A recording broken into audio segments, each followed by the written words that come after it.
Let's go ahead and get things started today. So, welcome to our July Mazévo Connect. It's July 31st. I hope everybody's having a great summer so far. I know it's been hot in a lot of areas of the country uh, recently. My wife is actually visiting friends out in Kansas right now, and she actually texted me the other day and said, "Yeah, the my phone says the heat index is going to be up to 120 today." And I don't know if I fully believe that. That seems a bit extreme to me. So I don't know if anybody's on here from Kansas and wants to corroborate that or not. But yeah, that sounded pretty hot. They get a lot more humidity than we do here in Colorado. But anyways, so uh, we've got a great Mazévo Connect here ready and teed up for everybody today. The way these typically work is we have a presenter who I'm going to introduce here in a moment that will go through our featured topic today. I think it's going to be really interesting and a great one here. But before we do that, just a couple of real brief announcements.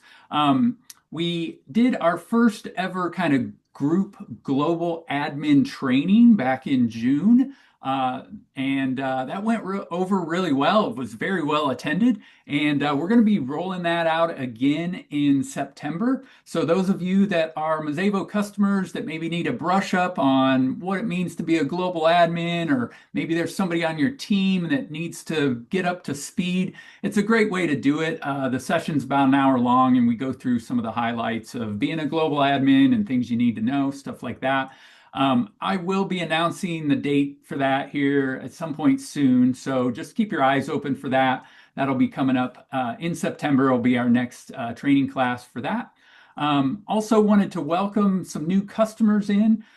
Here at Mazévo, our business is kind of seasonal. Summer tends to be our busiest time for onboarding new folks onto the system because that's typically when folks have extra time to take on projects like that. So this month, I wanted to welcome Marquette University. I don't know if anybody's on the call from there. We also had Loma Linda University from California join on as well. Arizona State University School of Music, Theater, and Dance. And then finally, just a couple of days ago, University of Oklahoma. So anyways, if anybody's from those schools on the call today, welcome. We're excited to have you on board. So, all right. I also wanted to introduce the Mazévo employees on this call. I typically do that on every Mazévo Connect here. So if you've been on these before, you can kind of see who these folks are. But if you're looking at the screen, the Brady Bunch screen with everybody's picture up here, we've got Wendy Newland and Joe Finley, who are our trainers on the call here today. Many of you have probably worked with them as you've gotten onboarded with Mazévo. I've got Claire DeGroat, who helps me on the sales team here as well, one of our account executives. And then finally, I've got Dean Evans, our CEO. So that's the Mazévo team here. We aren't going to be doing much of the presenting, though, today. Our key presenter is Joseph Vasca, and he's going to be talking about his role at the North Carolina Biotechnology Center, where he's the director of the conference center there, and how they recently went through kind of a reorganization of how they manage space in their facilities. And he's going to talk through that, and also how they're leveraging the Mazévo room sign. So as we're going through things, if any questions do occur to you as he's going through the content, you are welcome to put those in the chat in Zoom, and I'll be kind of monitoring that, and I'll bring them to Joseph's attention if you have any questions. We can also, there'll probably be some time at the end as well, probably I'm guessing around 10 minutes or so at the end. You can also save your questions for that period as well. And if you want to unmute yourself, you can do it that way too. So we do encourage it to be interactive if you do have any questions. So with that said, I'm going to go ahead and turn it over to Joseph and let him kind of take it from there. Thanks, Brian. Good afternoon, everybody. Like Brian said, my name is Joseph Vasca. I am the director of the Conference Center at the North Carolina Biotechnology Center in Durham, North Carolina. Not sure how many folks have had the opportunity to visit the East Coast, North Carolina, in the Durham area. We're right in the heart of what's called Research Triangle Park in North Carolina. We have three kind of anchor universities that are all near us: Duke University, the University of North Carolina at Chapel Hill, and NC State University, that really make a triangle effect between those universities and the three kind of major metropolitan area cities in our area, is the city of Raleigh, city of Durham, and the city of Chapel Hill. In this area, there's a whole lot of biotechnology and life science innovation going on. And there's a huge district of those organizations and companies that have facilities in our area. So we're really proud to be anchored right in the heart of North Carolina and working with those different organizations. So Brian, can you just give me a nod that you can see my screen with my slides? Yes, Excellent. you're good. Always like to make sure of that, so I'm not going ahead and you guys are like, what are you referencing? So just wanted to thank you all for being with us this afternoon. So just a little bit about me first. So like I said, I'm the director of the conference center. I've been in my role for 18 months now. So it's been a really exciting transition for me. I previously worked almost 18 years with municipal government with the city of Raleigh, where I worked with a lot of event and meeting management, managed different rental facilities, et cetera. So I've lived in North Carolina and the Raleigh area my entire life. Been married for 20 years, 2 kids, 16-year-old daughter and a 12-year-old son, who keep us really busy with sports and all sorts of fun stuff going on. And my hobbies and my loves are traveling. Our sports teams here in the area, I'm a huge Carolina Hurricanes hockey fan. We made it to the Final Four in the NHL playoffs this year. We're going to get further in the future. Also a huge fan of the Carolina Panthers. Really regrowing with Panthers football, with Bryce Young and lots of different new prospects and opportunities there. And a huge soccer dad. Both of my kids play competitive travel soccer. So lots of traveling for tournaments and going to practices. All that's kind of getting ramped up right now. So lots of exciting stuff. So that's about me. So like I said, I work in an organization called the North Carolina Biotechnology Center. And the Biotechnology Center is really unique across the country and for the state of North Carolina, because the Biotechnology Center is a state-sponsored organization, corporation, that really promotes and really is focused on promoting life sciences organizations in the area. So we're really kind of an economic development organization that's really looking at bringing high-paying biotechnology jobs to the state of North Carolina. We're always recruiting, bringing different organizations in, and we're very fortunate we've been successful in bringing lots of really high-profile companies to the state of North Carolina to set up manufacturing hubs, et cetera. We also work very closely with the universities across the state to really work with them, fund them, help promote them and all the research and development they're doing in the biotechnology and life science spaces. And then we generate and recruit, like I said, new biotechnology companies to the state to really keep that engine rolling. So my specific role is, like I said, I oversee the conference center within the facility. And the conference center's really main purpose is providing meeting and event space for all those organizations. There's over 1,000 organizations across the state. And a lot of those organizations, when they're building their facilities, they're not thinking about, oh man, I need large meeting or event spaces. They're not thinking about having those gathering spaces to bring maybe their employees together or customers together or different organizations together, et cetera. So a lot of the events that we're hosting are staff meetings, staff trainings for those organizations. We do a ton of career and job fairs at our organization, where different of these life science companies come in and they're promoting their job opportunities, and they're inviting folks that are looking for jobs into the space in those realms. We're doing a lot of larger networking events and customer kind of user experience and user training events. That's really who's in our space. Our organization has a total of 90 employees in it. So not only are we working with these external groups and universities and such in hosting meetings, we're also hosting lots of internal meetings in our spaces too, as I'm sure a lot of you all are doing, where you're organizing space maybe for different faculty or students or staff or whoever those things are. So we're doing a combination of what we call external customers and internal customers who are our staff. So one of the things that really kicked off this transition that I'm going to be talking about is our CEO, president, came to me and said, hey, we need to really think about how we're managing all the usage that's going on in our center. We have 20 different external and internal meeting and event spaces in the building. And at the beginning of this year, I was responsible for the management and the operations of 14 of them.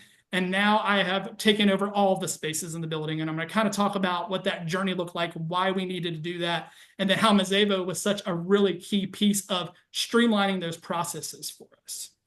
I oversee a team of 6 employees. We have 2 meeting and event planners on our teams. Those are the folks working with those external clients and our internal staff, making sure everything's taken care of. What space do you need? How's it need to be set up? What's the food and beverage? What's the AV needs? All of those aspects. We have 3 operational specialists that are on our team. They're handling all the different setups and breakdowns, make sure everything's functional for us. And then we have a dedicated AV person on our team. Every one of our spaces has built-in audiovisual equipment to it. It's all integrated in our system. It's integrated for hybrid meetings, all of those aspects. So we have one person on our team dedicated to the management of all of that and working with clients, just making them feel really confident about what's happening AV-wise in their meetings and events. Because as I'm sure all of us know, you can do all the planning in the background, but if your AV doesn't look great on the day of the event or meeting, it doesn't matter what you're saying. Everybody's just paying attention to that. So that's my team that I work with. I also coordinate our facility and operations and projects. So all the operational aspects that are going on across the facility and all those related projects, from what do we need to maintain? What do we need to replace? What do we need to make sure it's getting cleaned? What do we need to make sure it's getting painted, et cetera? I coordinate all that with not only our contracted facility management team, but folks in our information technology department, which are key to making sure all these things work seamlessly for us, our finance folks so we can pay everybody, et cetera. All the folks that I'm sure you're networking with and talking with on a daily basis to make all of the fun things happen that you do. So that's what I do for the organization.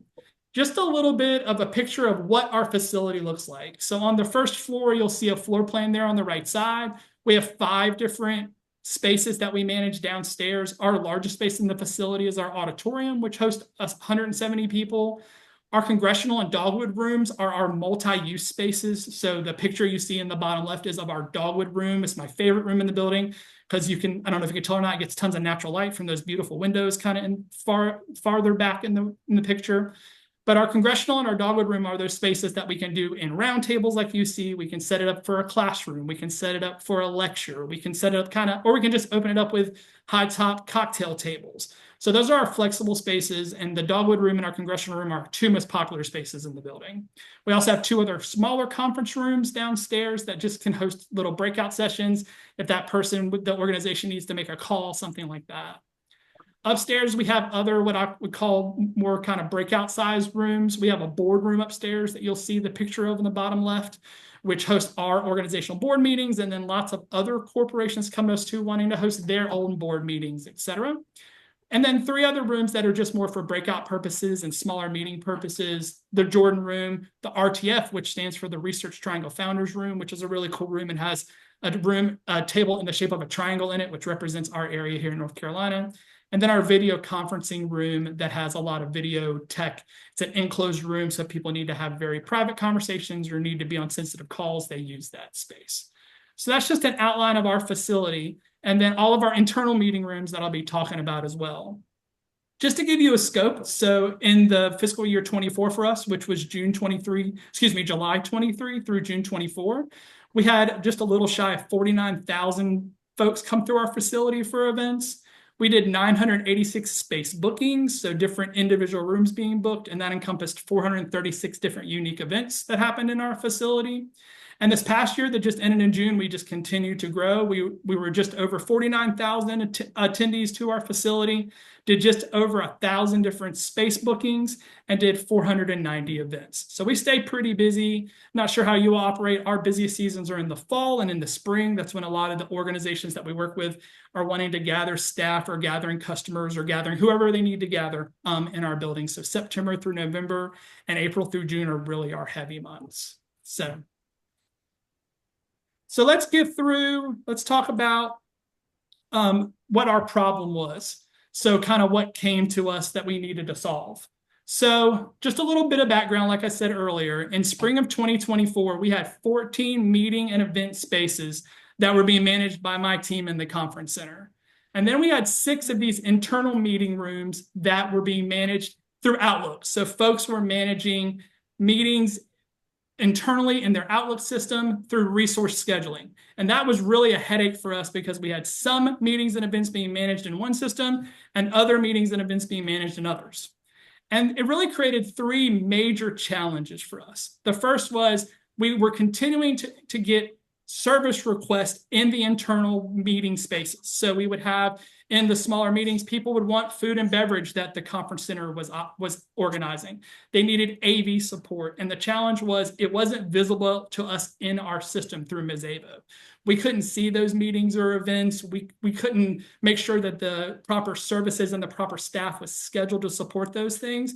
So we were almost having to run like a double books, and we had separate notes. And as you all that organize these sorts of things going on, you could just imagine the nightmare it was. And you may be dealing with things like that now where you're managing multiple calendars that are kind of side by side running concurrently. Was just challenging for us. The second one was these internal meeting rooms had nobody that was owning them. So someone would walk into the room and no one had put their eyes on it in 2 days because it hadn't been used. And folks' food trash was still on the table and the AV cords were everywhere. And you all know when you've walked into a meeting space and it's just not how you expected it to be.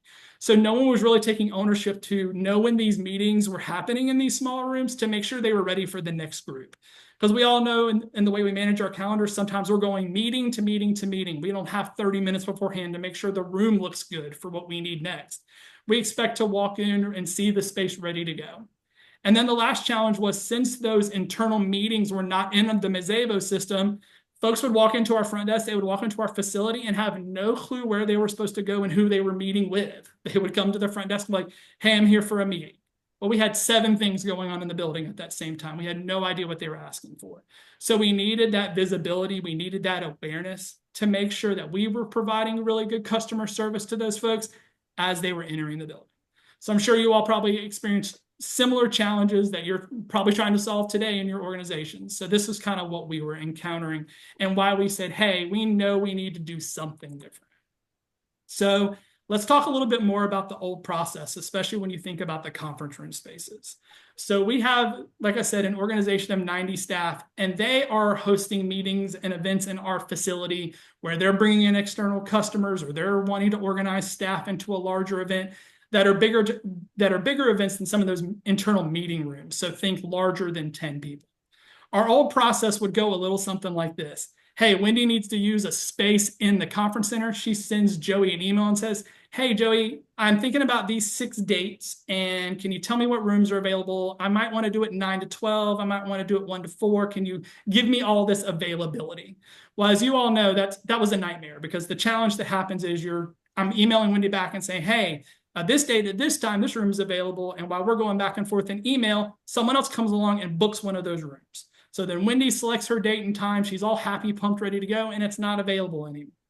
So a lot of this was happening back and forth via email, which was just such a pain. And then by the time we nailed down Wendy's date, we started talking about services that were needed. Oh, Wendy needs catering. Wendy needs AV. Wendy needs all of these things. So there were so many emails going back and forth that it was so challenging for us to efficiently manage all these space requests that were coming in. Again, just remember, we did over 1,000 bookings last year. So all of those things coming in all the time.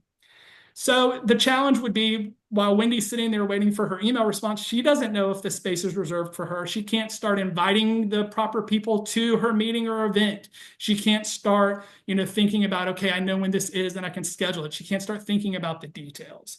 So like I said, so many emails going back and forth of working out all of these details. And we knew there had to be a better way. And Wendy's my hero, because Wendy met with me multiple times where I explained this issue to Wendy. And I'm like, Wendy, there's got to be better tools in Mazévo. How can we manage this process better? And oh, by the way, Wendy, when people are walking up to that space the day of, how can they know in real time what space is available and what's not? And how can they just book it at that time? And we're going to dive in more to how we're using the process, the tools in Mazévo and those room signs in just a minute. So we concluded that we had to have a more streamlined, efficient process. We were killing ourselves internally. We were not providing good internal customer service to other staff by all these back and forth emails and not having a better streamlined system. So what did we do? We brainstormed, we got buy-in, and we got to the result that we wanted. So let's talk about how we got there. So how did we attempt to solve these challenges? First of all, like we all do, we called the brain trust together. We called our facilities folks, our IT folks, and everybody together. And we started talking about, how do we manage this process and how do we manage these rooms better? And we really focused on a couple of different things. To make sure we were properly supporting staff's needs, we needed to make sure we had unified oversight of all of the meeting and event spaces in our building. We couldn't have them be managed in two different systems. And we needed that consistent, streamlined scheduling process for all those spaces. So then, like I said, I sat down with Wendy and I said, hey, Wendy, here's what we're trying to accomplish. And what did I learn from those conversations? So much that I didn't even know existed in Mazévo, and that functionality wasn't there, which has made our lives so much better. So I learned more about that the functionality that exists in Mazévo could really aid us in that process, and learned about how we could have digital room signage on our internal meeting rooms. So staff were not scheduling on top of each other. They could walk up to that meeting room and know in real time if it was available or not available, which has been really helpful to us. So once we kind of structured this new process, we knew everything was going to go through Mazévo. We thought to ourselves, holy moly, here's another change that we have to get in front of our staff and get them to buy into. I'm sure your organization probably is going through multiple changes as every day, if not every week, where you're sitting in a staff meeting and by the end of it, you've learned about 4 new processes, or the contact has changed for 4 different things or 5 different things, and you're trying to wrap your head all around it. Well, in our organization, a lot of change has been going on, from how we incorporate AI in our everyday work and how we manage this, that, and the other. And then all of a sudden it was my turn to stand up in front of everybody and present on more change that was coming. So we started with our department director. So I'm a department director. I met with all of my peers and management, and I said, hey, here's what we're trying to accomplish and why. And after lots of questions, they signed off. We went to our entire organization at a staff meeting. We explained it. And where we really got into the meat, the nitty gritty, into the meat, was in 2 training sessions that we provided. So we invited staff to come in. In that time, they were able to figure out how they log into Mazévo. We walked through examples of how they could use the Mazévo software to book their spaces. We answered questions and we received feedback of, hey, what are some of the things we can do to change for the way the system's asking event questions, or how steps were flowing, and we made some changes to the rules that we had set up, etc. So we were excited that this new restructured safe space process was off the ground and running. So let's talk a little bit more. Let's dive into a little bit more about our new process and how Mazévo really aids in that process. So like I said, our new process now has all of our meeting and event spaces that are in our building, those reservations going through Mazévo. And our numbers are going to shoot way up because now all those internal meetings are coming through the systems as well. It's been crazy, the number of requests we now see coming through our system from all these other meetings, which is great because now we have them coming through in a streamlined way instead of all of those emails going back and forth. So we work with Mazévo to determine how our organization staff would access Mazévo to submit their space request through single sign-on through Microsoft. We establish proper roles and rules in Mazévo to ensure organizational staff submitted their space request reservations following the guidelines that we had put in Mazévo.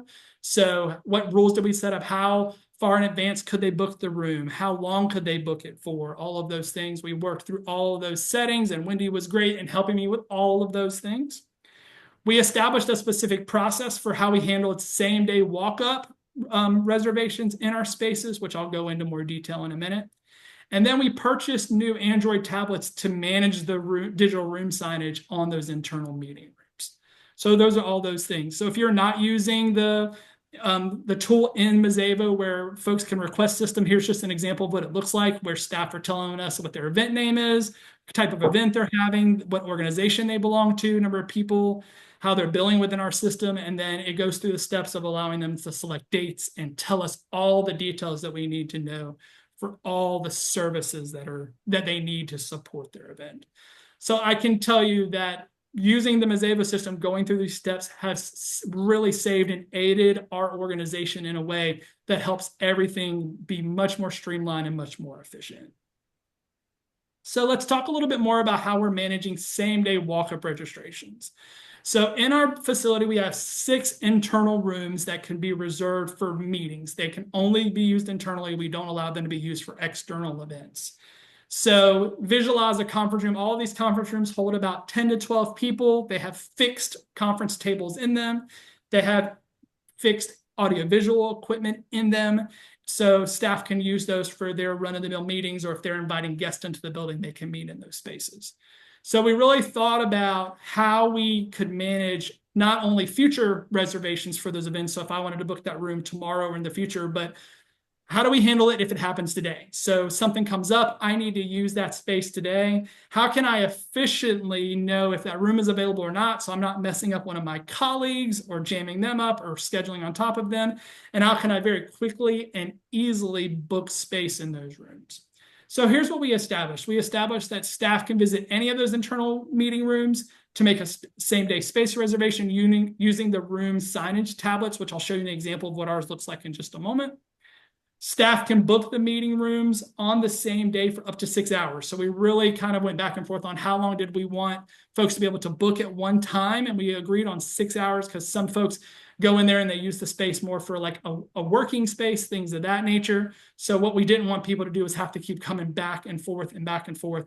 So that's where we landed to begin with. And a lot of this, we agreed that we're going to kind of think about back and forth and really evaluate if we need to make any changes. So far, so good. People seem happy in the organization. Staff can also check the availability of the meeting room that day. So if you're not familiar with how the room signage looks, you can see kind of what's scheduled in that space already. So I know of, hey, you know, there's already a meeting in there at 1 o'clock this afternoon. It's 10 a.m. I have 3 hours that I can use now if I want to do so. And then one of the rules that we had to put in place was staff cannot request same-day services. So one of the challenges we would have is somebody would walk into a meeting room, I would get a phone call or an email, or someone on my team was, and like, oh, by the way, can we get snacks and drinks up here and we need support for AV? Well, that doesn't work for us because we have 8 other events or meetings going on at the same time. So we told folks that they were going to book same of, no services for you. You have to make it work on your own. If you know you're going to need services, make sure you book in the future. So here's an example of what our tablet signage looks like. So again, visualize your favorite iPad or Android tablet displaying this screen. So this has been extremely helpful for us. So a staff member will walk up and think about, okay, I want to book this room. It tells me the name of the room down here in the bottom left corner. So one of our meeting rooms is called the Carnal Room. It's on the 2nd floor of our annex space. This green box right here is showing me that the room is available. So I can come up and click that on the screen and book that room. And then on the right side, this is sourcing Mazévo so it can tell the person that wants to use the space what's happening in the room today. So you can see on this particular day, there was a lot going on in that room. So our ECD group, which is our economic development group, was having a team meeting, and they needed 15 minutes to set up. They needed 15 minutes to tear down. Then our LSE group was setting up and tearing down, and then all those different things were going on. So it's a really great resource for folks. They can walk up, see when the room's available, when the room's not, et cetera, et cetera. It has made the biggest difference in our organization using these tablets, because what was happening before is either folks they saw an open conference room, thought it was fair game, and they set up shop for the rest of the day, or they messed up a colleague by thinking the space was available, and somebody shows up 30 minutes later with a group of people and somebody else is having a meeting in that room. So it really helps us not only organize those spaces, but allows those same-day bookings to occur in the spaces. It's been a lifesaver for us. So one of the things that we continue to kind of play with is the settings on the back, or the background of it. Again, thinking about how people can book, what we're displaying, et cetera. We've been using these tablets for about 2 months now, and it's been going excellent for our organization. We've only received positive feedback. So like I said, how's it going? So how's this whole process, this restructured management of meeting spaces going? So overall, our staff is very happy. We've received great feedback on the new process. Folks are really like that they can, go through that process through Mazévo. They can use the room signage to book what they need. Staff appreciate the ability to see what spaces are available in real time instead of waiting for an email response. So in using the add new events feature, like I was showing, when folks are looking to see when meeting and event spaces are available, the system's giving them real-time availability, which is a lifesaver for us. So we've got really great feedback on that. Staff feel reassured knowing the space they requested is being held while my team is reviewing the request. So when they submit their request, it's putting a hold in Mazévo on that space, so someone else isn't coming on to scoop it up from them. And staff appreciate the capability of managing their bookings in the system with the ability to make changes and cancel bookings when their plans change. So in their My Events function in Mazévo, they can manage their meetings and events as they're scheduling those. So like I said, this process is really going well for us using these tablets that folks can come up, book their spaces, see what's available, see what's not available. So they're not booking on top of each other has really been a lifesaver for us. And like I said, utilizing these tools in Mazévo, this new process, going through this add new request and using those tools has really been great for us. I cannot speak highly enough of the technology and the solutions that the Mazévo system has taught us. So what's next for us? We'll continue to evaluate with our staff. We have planned for in 6 months, we're going to pull some teams together and really hear on how this is working for them. Do we need to make changes in the system on our back end with different settings or rules of how people can book, how the tablets look, etc. And we'll continue to evaluate how this process happens moving forward. But again, like I said, we couldn't be happier. And I hope that some of the information that I've shared really can get you thinking about how you can use some of these resources and how you're looking at your procedures. So, Brian, with that, I'm excited to hand it back over to you and excited to thank the Mazévo team for helping our organization through this process. And thank you for all the support. We really appreciate it. Yeah, thanks, Joseph. That was great. I will open it up. If anybody has any questions, feel free. You can unmute yourself or you can put them in the chat, whatever you're more comfortable with that way. Yeah, I really appreciate the look inside your organization and kind of how you all navigated these types of changes here. A couple of questions did occur to me while you were going through, and I'll kind of throw them out there for the benefit of everybody. One thing that comes up a lot for us on the Mazévo side, we hear a lot, of folks that are actually transitioning away from Outlook because they're moving to Mazévo in some kind of fashion. And sometimes we hear folks give some pushback on giving up their Outlook because that's just what they're used to, right? So curious if you experienced any of that pushback and how you all kind of handled that. Oh, absolutely. We kind of help folks really think about how to manage that. And it's really because that's just what people are used to, right? So they're used to being able to do that, to have that visibility. And it was really helping our staff really think through, okay, what is the process? Because that's what people want to understand. What's the process of getting my information out through a calendar invite or however they're managing it? How do I do that? What are the steps? When is the safe time that I can let people know that the space is reserved? Or I can tell people what space it's in, or knowing that day I walk up to that tablet, the space is available so I can go tell them. What we really kind of drilled down to is, was it as much as the Outlook portion of people feeling confident and when they could confirm the space with people. So really just helping folks understand where this fell in their normal processes, and that Outlook wasn't going away. It was just, you need to tell people where the space is, but just helping folks understand where it fell in the process and how to do those things. The organization now feels comfortable with that, and we don't receive any more of those questions. Oh, that's great. Yeah. Yeah. It's the education so key with that kind of stuff.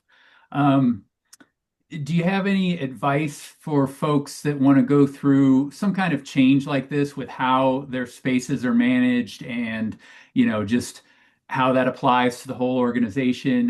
What advice would you give to somebody facing something similar there? What did you all learn along the way, I guess? Absolutely. So like I talked about, the first thing was where is it important that you get buy-in that we need to make a change, and understanding why we need to make a change. I would say that was probably our biggest hurdle initially was, well, hey, this Outlook thing is working fine for me. Well, I want, that's great that it's working fine for you, but let's talk about the bigger picture of the support that you need to make sure your meeting or event goes seamlessly, and how those things need to happen through the Mazévo system and the communication with us so we can support you. So to me, the most critical step was meeting with those different levels in the organization, talking with folks, hearing their questions and their concerns, and making and kind of framing it from the lens from us on how we could support them, because we're such a critical piece in making sure everything goes well for them. So to me, the best advice I could give is, who are the stakeholders that you need buy-in from? Really sitting down with them and hearing what their needs are, what their concerns are, and how you can really recognize those things and work with them through. Just as an example, we had one department director that was very concerned about how this process was going to go. And it was really sitting down with that person a couple of different times, hearing their concerns and working through those things that made that person feel more confident. So to Hmm. me, that's the make or break is, do you have the buy-in? Are you putting the energy and the effort into making sure you're communicating and you're hearing those concerns and telling people how you're addressing them? Because if you don't have that buy-in, you're not going to be successful. Yeah. So that would definitely be my advice. Yeah. Brian, can I just make a comment? Sure.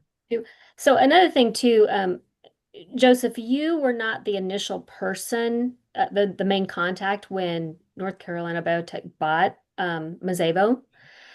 You inherited it, and so huge kudos to you to reach out to us and say, "We've got some problems. Do you have any solutions?"